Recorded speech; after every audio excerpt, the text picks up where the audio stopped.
Morning blog people, Pete Delete. I landed in Fiji last night and I think the last plane in before a cyclone hit, so a bit of cyclone action. Weather's good, eh? And yeah, I was going to go down on the Coral Coast, a little resort I know, and use a bit of money, hunker down for a couple of weeks to write a book or finish a book. But yeah, weather had other plans, so I've just a few k's from the airport. Yeah, a little bit of cyclone going on, and the cyclone, I don't know, people have to give it with stuff names, eh? Strange that.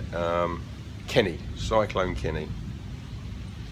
And yeah, so I'm just got a bus to a little hotel and went to use my credit cards, and they don't work here.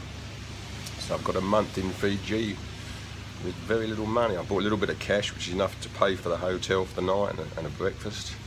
So slight change of plans. I'm going to have a month of, I don't know what, we'll see.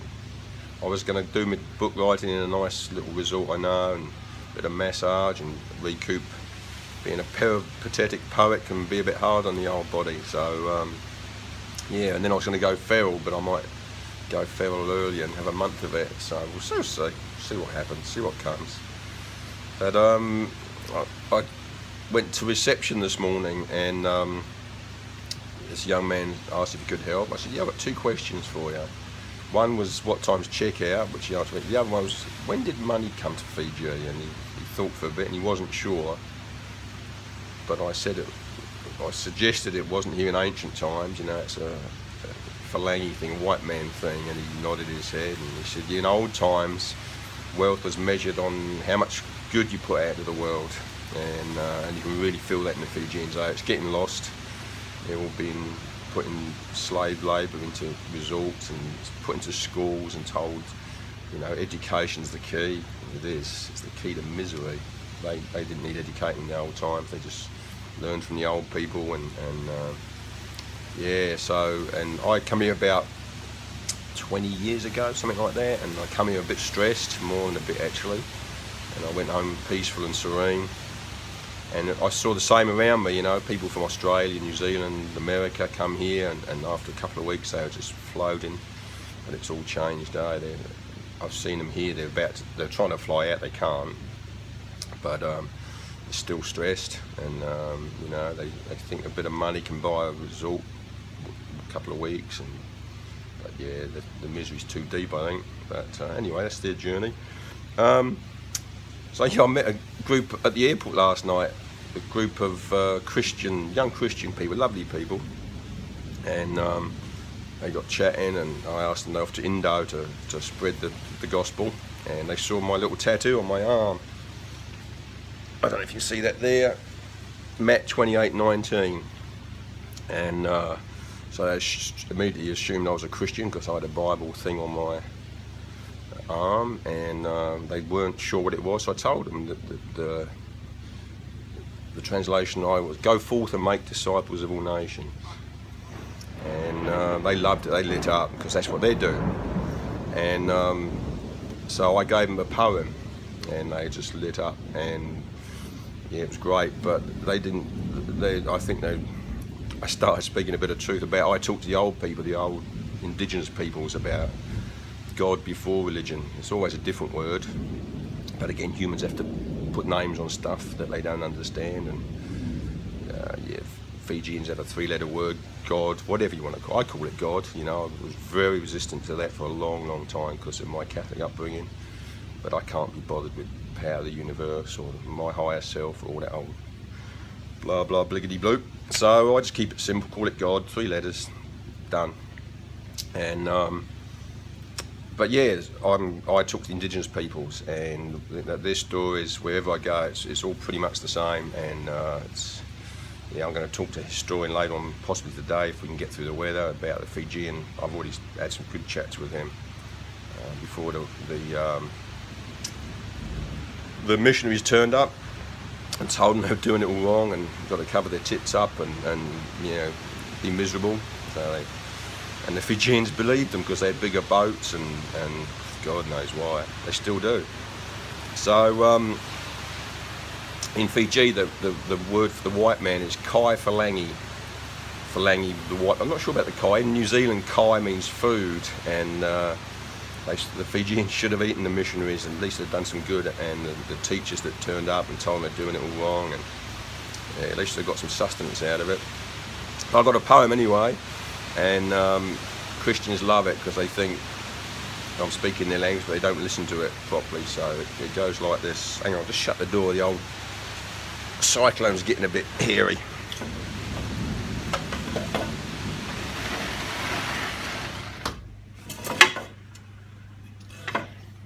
Goes like this, my poem for the day. Although there might be some more blogs later, not much else to do.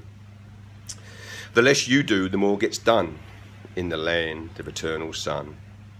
The less you look, the more you see in the mirror of the man from Galilee. The harder you try, the harder you get. It gets real hard when you possess less than your debts. When you let go, you're caught by the hand you've always sought. When truly lost, you'll be truly found. Then your life will be turned around. When fully spent, you'll be fully saved.